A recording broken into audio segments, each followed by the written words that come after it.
Protest. Find your voice. This is your chance to write about something you care about, to advocate for something that you want to support, or to protest against something you want to change. My name is Bernadette Tedesco, and in this lesson, I'm going to be talking about how to write about protest as part of your creating texts writing framework about writing about protest. In this lesson, I'm going to give you an overview of the mental texts, inspiration from the mental texts. I'm going to unpack some prompts and stimuli, and I'm going to give you some examples of different approaches. Some of the main study design dot points I'm going to cover relate to vocabulary, text structures, and language features, the purpose, context, and audience, and how they shape writing, the different language modes and their effects on structure and meaning, and the way the purpose of the author hones the use of language. As always, pay attention to these boxes on the side for any key terms or difficult vocabulary. So I'm just going to give you a really quick overview of the text we've covered so that you can come back and look at this as a quick reference in future, and also so that you can use this when you're planning your own piece if you want to find a particular thing that relates to what you want to do. So we've had 4 different types of writing, 4 different forms. We've looked at an essay, a speech, a satirical dystopian short story, and a monologue within a play. They've had different purposes. The purpose of the essay was to explain the circumstances around the first Sydney Mardi Gras protest and to reflect and argue for continued solidarity and support for the LGBTIQA+ community. The purpose of the freedom or death speech was to argue and persuade people to support the suffragettes and votes for women, to explain the WSPU's militant actions and to raise money for them. The purpose of Harrison Bergeron was to criticise totalitarian governments and to express concern about suppressing people's individuality because of extreme equality. The purpose of the monologue from City of Gold was to express, reflect, and to provoke thought about racial discrimination against First Nations Australians. So if you have a similar purpose, you might look at this and come to the specific mental text that is similar to your purpose. The Friday essay had a number of audiences. It was focused at Australian parliamentarians who voted for the apology, people involved in the march, and those who don't know anything about the 1978 march. The Freedom and Death speech, the audience was women and men. Harrison Bergeron also had a number of audiences. It was aimed at fans of his work, readers of science fiction and dystopian fiction, and supporters of liberal individualism ideology. And for the monologue from City of Gold, the audience was First Nations people and non-Indigenous Australians. You'll notice that this audience, the audiences are all directly related to the context of the piece, either where it was published or who it was written for. The context for the Friday essay was that Gillespie is an LGBTIQA activist who participated in the march. He lived through the AIDS epidemic and he lives in Sydney. The piece was published on the Conversation website. For the speech, Emmeline Pankhurst's speech, it was given by Pankhurst, who is a British suffragette. It was delivered in Hartford, Connecticut in USA on the 13th of November 1913, while on temporary release from prison in England after being arrested several times and going on hunger strike. For Harrison Bergeron, it was first published as a standalone short story in the Magazine of Fantasy and Science Fiction in October 1961 and written in the midst of the Cold War and Vietnam War. For the monologue from City of Gold, the context is that White is an Aboriginal Australian. It was first performed in 2019 as part of a play and then in 2020 on the Australian television program Q&A after the Black Lives Matter protests. peaked in the USA. You can use each of these mental texts as inspiration for your own writing in a number of different ways. Remember, they are meant to provide models of good writing. So you could, for example, with the Friday essay, you could experiment with essay structure. The essay text structure as a tool to explain, reflect, and argue about a personal experience of protest. You could use the ideas about protest as a hook to develop your own writing. You could use imagery, quoting, chants, and movement from personal pronoun to collective pronoun when describing a street protest. So a lot of the techniques that Gillespie used, you could practice using them yourself. You could write a narrative providing a different perspective on the 1978 protests. So you could sort of write a response to it and use it as an imaginary historical setting. You could respond to Gillespie's call to continue educating about the struggles faced by the LGBTIQA plus community, so building on the movement that is brought up in this particular essay. You could research a recent Sydney Gay and Lesbian Mardi Gras and compare it as an act of protest with the 1978 march. Are there any similar issues being protested? How has the movement changed and progressed throughout the generations? You could look at the event or the events themselves as inspiration. You can use Emmeline Pankhurst's speech in a similar way. You could experiment with speech text structure as a tool to argue and protest about a topic close to your heart. You could use the ideas about protest as well as a hook to develop your writing. You could research contextual information and analogies relevant to your target audience in the same way that she did when she was speaking to her American audience. So think about the things that your audience would know and care about and use that as part of a persuasive strategy. You could write a historical fiction narrative about the experience of one of the suffragettes protesting in 1913. There's lots of really interesting stories about events that occurred then that you could use as inspiration for a fictional narrative. You could respond to Pankhurst's call to help women all over the world to win their fight. This is a direct quote. You could respond to that and think about where else in the world are women fighting for equal rights, for recognition, against gender-based discrimination. You could research other significant speeches given by women about women's rights, and there are a lot of them. For example, you could use Julia Gillard's misogyny speech, Malala Yousafzai's UN speech about educating girls, or Zahar Zan's TED Talk, Women, Life, Freedom, which is related to the Iranian fight for women's rights in Iran. You could use these speeches and look for common elements throughout them, or you could look at how the context of each of these speeches changes the things that they are calling for. Remember, you don't have to directly refer to the mental text in your writing. It is a spark to ignite your writing, to inspire you, and to be used as a model of what good writing looks like. You could use Harrison Bergeron as inspiration to inspire your writing in a number of ways. You could experiment with writing a piece of dystopian fiction as a tool to express your views and protest against an injustice in society. It's quite an interesting way of writing, and you could look at other samples of dystopian fiction to get you started. You could use humour, irony, and satire to describe a situation that should be protested about, using this to try and engage your audience and to get them to think about the issue or that you want to protest in a different sort of way.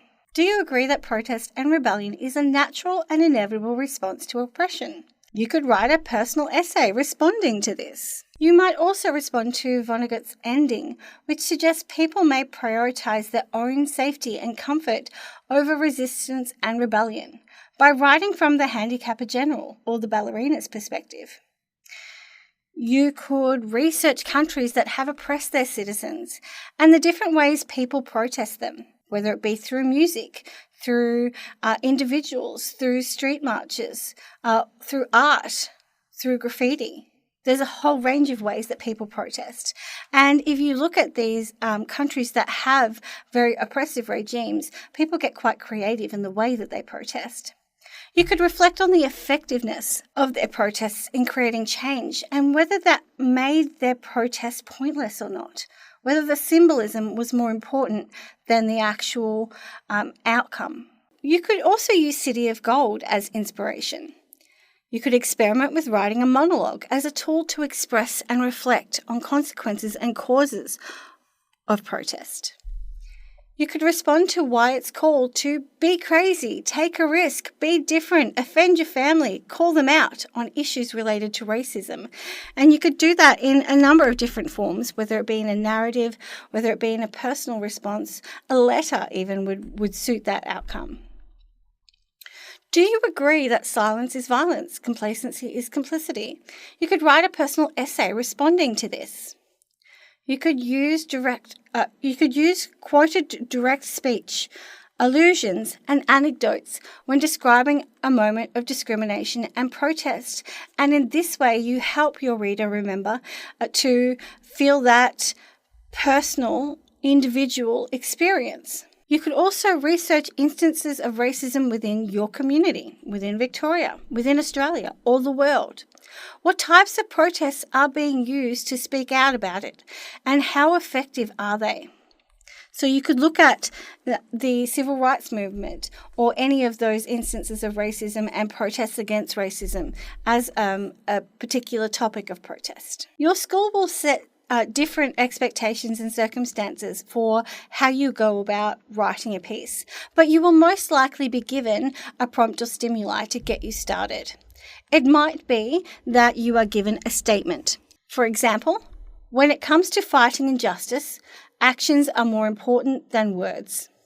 With that statement, you might agree or disagree, or you might give examples of where it is successful to use actions versus examples where it's successful to use words to protest. You might also be given a quote, and it might be a quote from a significant person or event. For example, silence is violence, complacency is complicity. I don't want to be quiet, I don't want to be humble, I don't want to sit down. This is a quote from City of Gold, but you don't necessarily have to have a quote from one of the mentor texts. What you would do if you get a quote like that is you would think about what are the ideas that quote is giving me about protest. Is it also talking about a particular event, person, or movement that you could build on? Look at the quote, unpack it, and think about how does that quote get me started with writing about protest and the things that I have noted down already from the different mentor texts. You might also be given an image, and here is an example here of what you might be given. You can see that in this image, I might focus on his mouth being closed, and so he's being silenced, even if he doesn't want to be. Or he might be using silence as a message to highlight that people aren't listening to him. You might even focus on the placard that's being put up there, or the tape, and how he's being barred from accessing particular modes of getting his message across. Or he might be being oppressed in a particular way, being held back from being able to participate fully as a citizen.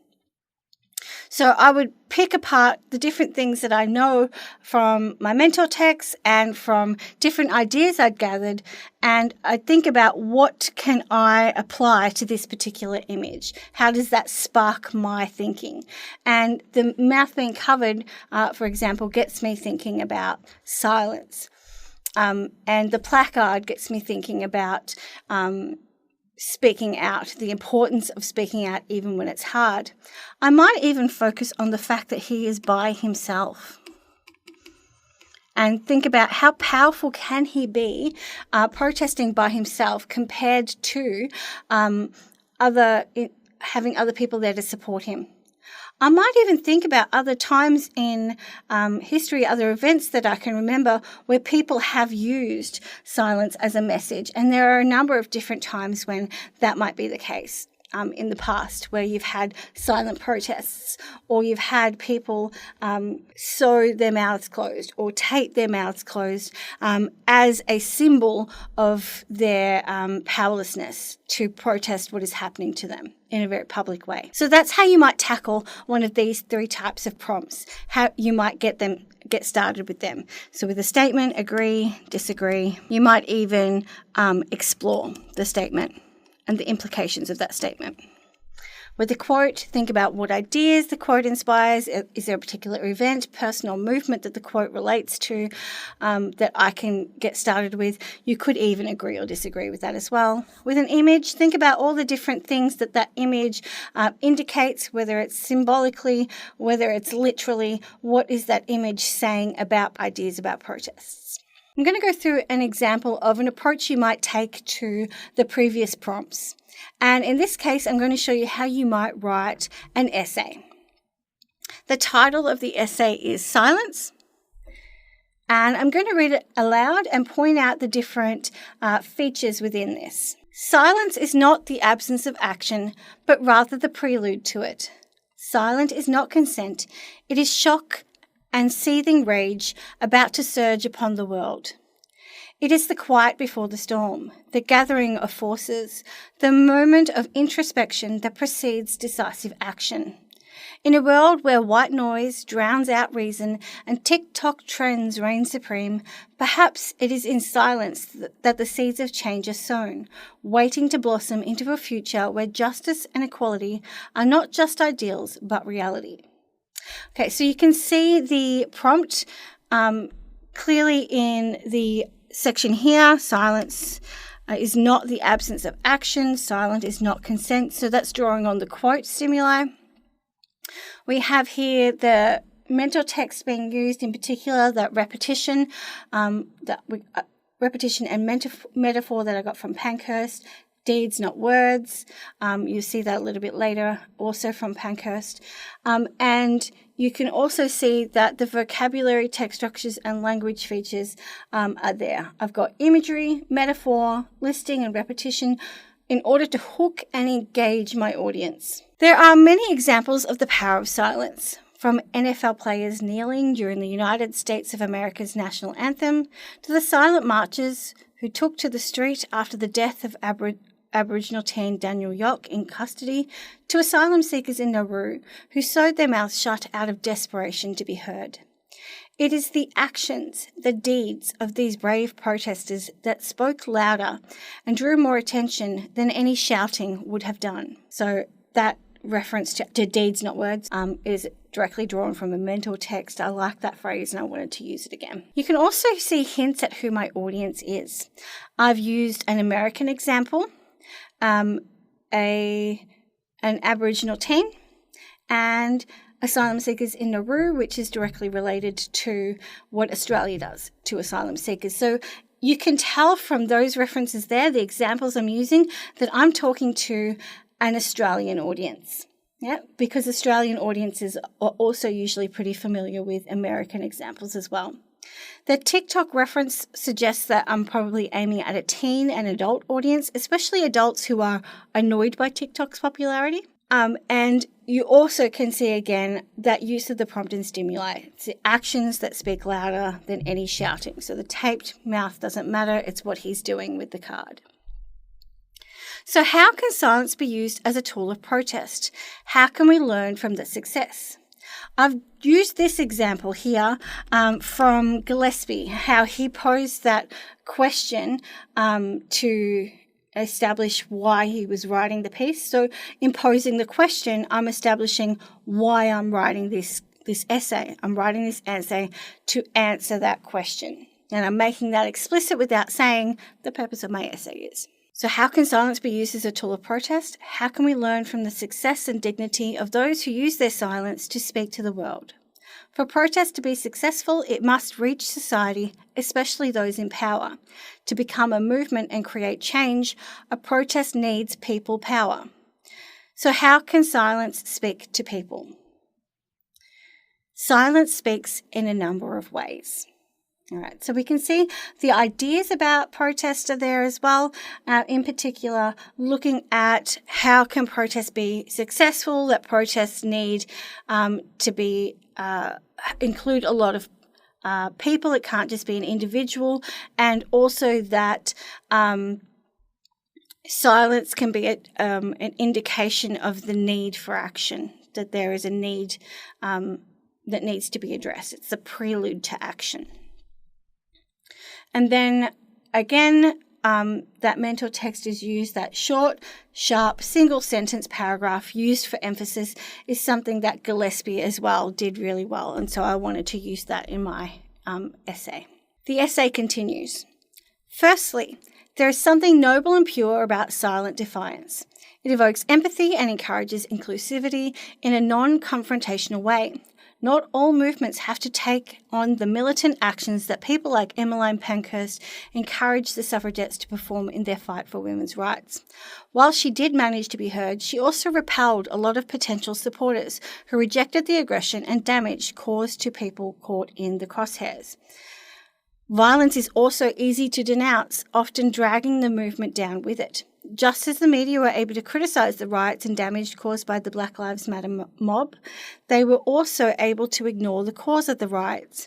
Instead of focusing on why people were protesting violently after the brutal murder of George Floyd, media and authorities were able to divert the conversation away from the need for change and instead concentrated on criticising them as angry blacks rather than people who were feeling oppressed.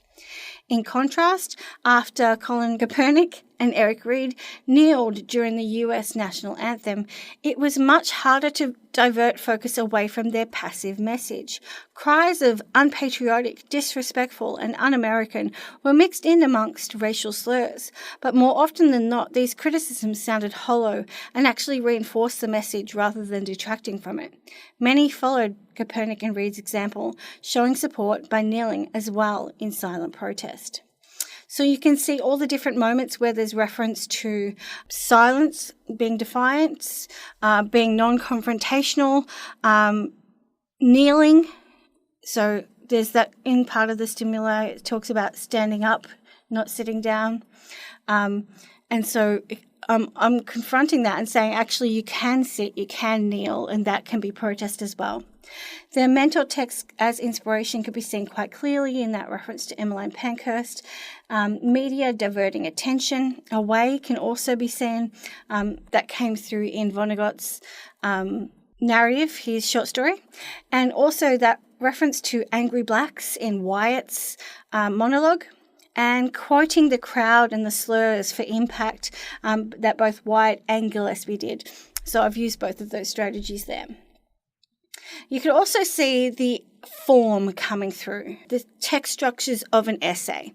Firstly, also in contrast. These signpost movements between ideas, these transitions are quite formal transitions that you see in an essay. I'd like you to have a go at this activity. I want you to describe a narrative setting in response to the prompt. Have a go at describing a setting within a narrative, so imagery, etc., that uses the same title and one or more of the prompt's stimuli provided. So I want you to use the title silence. I want you to use one or more of the other prompts. Either the statement, when it comes to fighting injustice, actions are more important than your words, or the quote, silence is violence, complacency is complicity, I don't want to be quiet, I don't want to be humble, I don't want to sit down. Or you could use the image of the man with his mouth taped holding the sign that says stop. Remember when describing a setting to use sensory imagery and figurative language. Write a few sentences describing the setting within a narrative to complete the activity. Okay, how'd you go? I actually had a lot of fun with this and I went overboard, but I'll just give you the first snippet of it. So the title is Silence, and it begins. In the oppressive darkness of the crowded studio, we sit in silence, transfixed by the actor on stage, ripping his heart out with shredded, angry words. Standing in the hot glow of the spotlight, he holds his heart up, dripping and bloodied, for us all to see, to hear, to feel, to understand. His words evoke the pain suffered not only by him but by generations of his family, weighed down by oppression and injustice. His story slashes and tears at us. His accusatory shout embeds like an arrow. Silence is violence. Complacency is complicity. It echoes above the ripples of the uncomfortable shuffling as we adjust in our cheap plastic seats. No one dares speak, but his blazing stare pins us in place, daring us to break our silence. What are we to do with this? What can I alone do with this? So I've created the setting. We know that it's a studio, there's a spotlight, that there are plastic seats. I've used sensory imagery to describe those pieces in the setting. Oppressive darkness, crowded, the crowd is transfixed. We have the hot glow of the spotlight to see, to hear, to feel. The echoes and the uncomfortable shuffling, the cheap plastic of the seats. So these are all things to do with sensory imagery. There's also a lot of figurative language, ripping his heart out with shredded, angry words. He's not literally doing it, it's a metaphor. He holds his heart up, dripping and bloodied for us all to see. So again, expanding on that metaphor. His story slashes and tears at us, embeds like an arrow, pins us in place. So we have, again, that figurative language. We can also see where the prompt has been used. Sitting in silence, standing, words. Silence is violence. Complacency is complicity. No one dares speak. Break our silence. These are all directly related to the prompt and the stimuli. We also have glimpses of the mentor text. Hopefully you were able to pick that I was using the City of Gold monologue as my mentor text, that I was trying to describe what it would be like to sit in that audience and listen to him speak. The accusatory shout, the direct quote from his speech. He actually is quite forceful and angry in the emotions he's showing, and the eye contact in particular, that blazing stare stands out in my memory of him giving that monologue. So that's directly related to it. We also have some context here. Pain suffered not only by him, but by generations of his family, weighed down by oppression and injustice. So I wasn't specific here where I could have mentioned particularly the First Nations pain suffered, not only by him, but by generations of First Nations families. I could have made it even more explicit there. And the audience, we, us, we. I'm speaking to other white Australians who haven't personally experienced that level of racism and discrimination, and how do I respond to it? What do I do with that? So we, us, is a reference to my audience, and I'm making that clear through those personal pronouns and collective pronouns. The purpose there. What are we to do with this? What can I alone do with this? I'm hinting at where I'm going to take this piece. I'm hinting at my purpose, to explore what I think I should do, what I think my responsibilities are to do in response to this protest that I'm seeing take place on stage. So I was able to establish my context, my audience, and my purpose without explicitly saying this is what this is why I'm writing it, this is who I'm speaking to, and these are some things you need to know. I was able to put them in a way that was clear. And it's also really clearly a narrative. You can tell that by the figurative language, the sensory imagery, and the narrative setting that I've created. Hopefully you were able to do something that you also feel really proud of, and that might get you started on a piece that you might develop later on. So hopefully I've been able to help you find your voice. Some of the key things I want you to take away from this is that mentor texts offer ideas about protest. They also provide examples of significant people, events, and protest movements. So ideas and examples that we can use. Mentor texts can be used as models of good writing for a variety of forms, providing sophisticated vocabulary, text structures and features, and things that you can refer back to in terms of the strategies that the authors use to create meaning. When unpacking prompts and stimuli, you might be given a variety to choose from, and you do not need to include everything in your writing. It can be useful to challenge a prompt and to pose questions in order to dig deeper. You don't necessarily have to agree with what the prompt says. It is there to get you started, to prompt your writing. Some of the key terms we've looked at are sensory imagery and figurative language. Thanks for joining me.